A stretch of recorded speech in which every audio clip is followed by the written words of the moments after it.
जय श्री श्याम, हारे के सहारे की जय हो।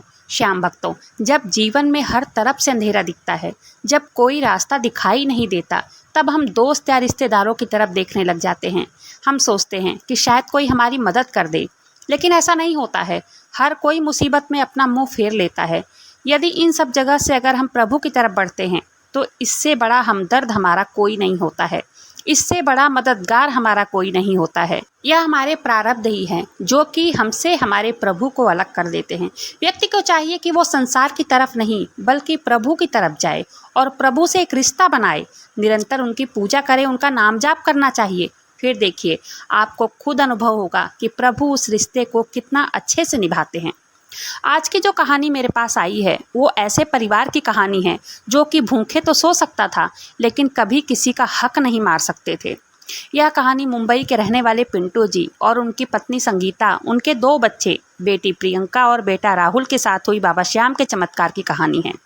ये कहानी भी ऐसी ही एक परिवार की है। जब मुसीबत आई तो ना दोस्त काम आए, ना रिश्तेदार काम आए, लेकिन जब बाबा श्याम के शरण में गए, बाबा श्याम ने इनके साथ मिनटों में चमत्कार किया। बाबा श्याम के चमत्कार को सुनने के लिए वीडियो पर अंत तक बने रहें और वीडियो पसंद आए तो वीडियो को लाइक करें। अपने ही चैनल मैजिक उपाय को सब्सक्राइब जरूर से करें।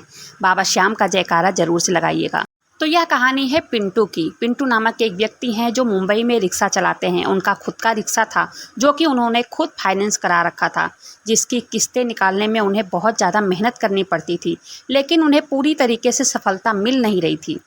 एक दिन की बात है, पिंटू जी शाम को अपने घर पर लौटे तब वो बहुत ज़्यादा परेशान नज़र आ रहे थे। तब उनकी पत्नी संगीता पूछती हैं कि क्या हुआ, बहुत परेशान नज़र आ रहे हो। तब पिंटू जी कहते हैं कि जल्दी कोई सवारी ही नहीं मिलती, सब बस लेकर चले जाते हैं, लोकल से चले जाते हैं। हम रिक्शा वालों की तो ज़िंदगी ही बर्बाद है।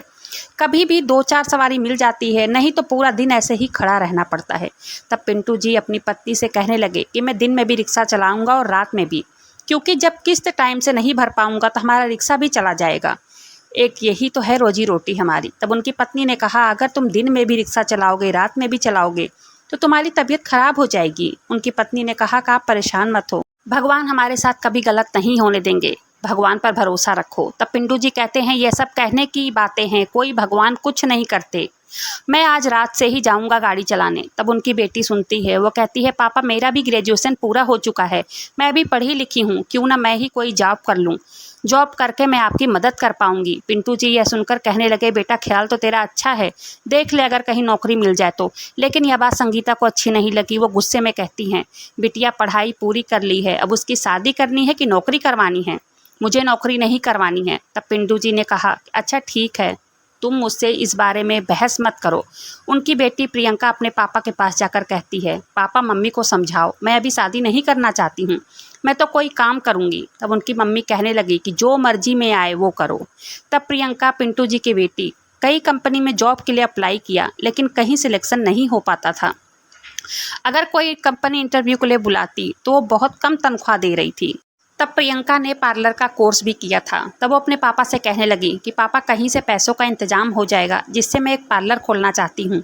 तब पिंटू जी और उनकी पत्नी संगीता कहते हैं, कहाँ से इंतजाम करूँ, यहाँ तो हमारे पास घर में खाने को लाले पड़े हैं, क्या करें, कहाँ से इंतजाम करें। तब प्रियंका ने कहा, पापा बहुत सारी कंपनी में नौकरी के लिए अप्लाई किया, लेकिन सैलरी इतनी कम दे रहे हैं कि उतने सैलरी में तो आने जाने का किराया ही हो पाएगा। तब पिंटू जी अपने दोस्त से, रिश्तेदारों से बात किए कि मुझे कम से कम 2-3 लाख रुपए चाहिए। तब सभी ने कोई न कोई बहाना बना दिया।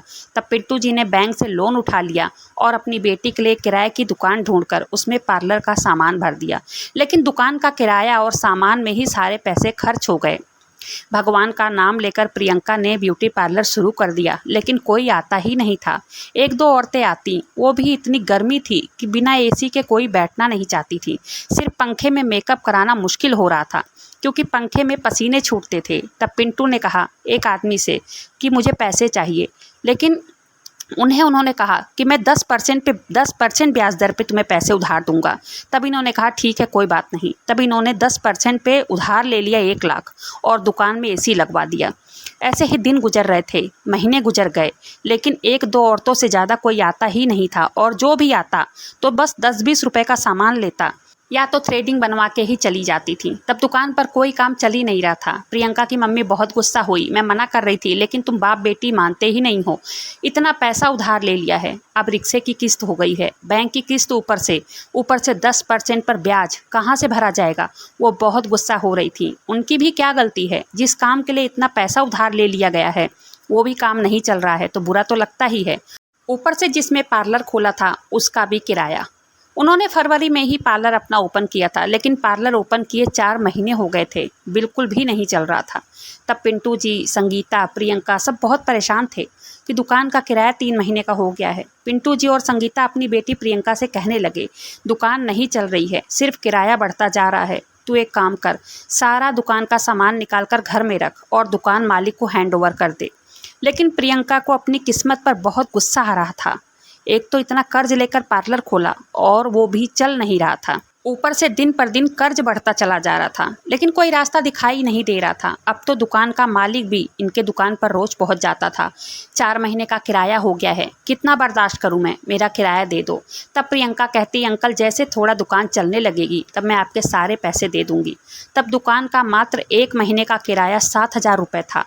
तब शाम को प्रियंका और उसके पापा घर आते तो उनकी पत्नी संगीता 1000 बातें सुनाती कि आज बैंक वाले घर पर आए थे, उनकी किस्त 3 महीने से नहीं गई है, घर पर आकर 4 बातें सुना कर गए हैं। मेरी तो ज़िंदगी ही खराब है, पूरे चौल वालों के सामने हमारी बेइज्जती होती है। तब प्रियंका जी के कुछ समझ में नहीं आ रहा था, क्या करें। तब प्रियंका जी एक रात को ऐसे बैठी ही थी, बहुत परेशान थी। उस रात वो खाना भी नहीं खाई थी, परेशानी में खूब रोई। और तब इनके पिताजी पिंटू जी इन्हें बहुत समझाए कि बेटा कभी भी जीवन में हार मत मानो, एक न एक दिन सब कुछ ठीक हो जाएगा, बस अपने ऊपर भरोसा रखो, अपनी मेहनत पर भरोसा रखो। तब प्रियंका सोने की कोशिश कर रही थी, लेकिन टेंशन की वजह से नींद नहीं आ रही थी। तब प्रियंका ने सोचा थोड़ा मोबाइल देख लूँ। तब इनके मोबाइल पर बाबा श्याम के चमत्कार की वीडियो आई और इन्होंने पूरी वीडियो देखी। बैक टू बैक इन्होंने कई सारी वीडियो देखी। वीडियो देखते देखते न जाने कब इनको नींद आ गई कि इन्हें पता भी नहीं चला। तब ये कहती हैं, वीडियो देखकर थोड़ी शांति मिली, अच्छा लगा, और वीडियो देखते देखते कब नींद आ गई पता भी नहीं चला। सुबह हुई, प्रियंका सुबह उठी और अपने मम्मी संगीता से पिंटू जी से कहने लगी, पापा हम खाटू धाम चलेंगे। तब इनके पिता पिंटू जी कहने लगे, बेटा चलेंगे ज़रूर, लेकिन अभी नहीं, अभी पैसे नहीं हैं। तब उस समय प्रियंका चुप हो गई। तब ऐसे ही 1 महीने बीत गए, लेकिन प्रियंका रोज़ बाबा श्याम के चमत्कार की वीडियो, खाटू धाम यात्रा कैसे करें, अर्जी कैसे लगाएं, उनकी पूजा कैसे करें, ये सब वीडियो वो रोज़ देखती थी। ऐसे ही 1 महीने के बाद 11 आई। 11 को 5 दिन बचे थे। तब प्रियंका ने अपनी माँ से कहा, मम्मी बाबा श्याम बहुत चमत्कार करते हैं, मैंने बहुत सारी वीडियो देखी है, कई भक्त बताते हैं कि बाबा श्याम ने उनको कहाँ से कहाँ पहुँचा दिया। हम भी बाबा श्याम के दरबार में चलेंगे, वहाँ जाकर अर्जी लगाएंगे। उन्होंने अपनी मम्मी से कहा कि मम्मी वो बहुत चमत्कार करते हैं, वो सब ठीक करेंगे। तब संगीता जी ने कुछ पैसे छुपा कर रखे थे घर के लिए, और वो भी मात्र 3000 रुपये थे। संगीता जी ने कहा, इतने पैसे में हम कहाँ जाएंगे, कैसे करेंगे, वहाँ का खाना पीना सब कैसे करेंगे, कैसे होगा।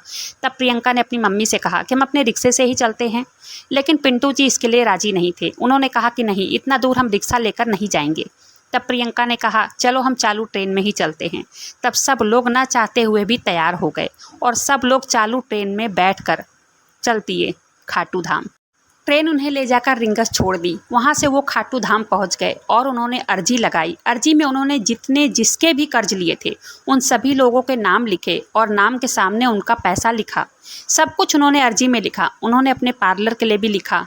उन्होंने नारियल में बांध दिया सब कुछ लिख के, और बाबा श्याम के मंदिर में वहीं बांध दिया, और बाबा श्याम के उन्होंने दर्शन भी किए। बाबा श्याम से अपनी सारी परेशानियां बताई। बाबा श्याम के दर्शन करके सभी लोग वापस आ गए। और बाबा श्याम की कृपा तो देखो, किसी का तो बहुत जल्दी सुन लेते हैं और किसी को सालों तक इंतजार करवाते हैं। श्याम भक्तों, यह सब खेल भाग्य और विश्वास का है।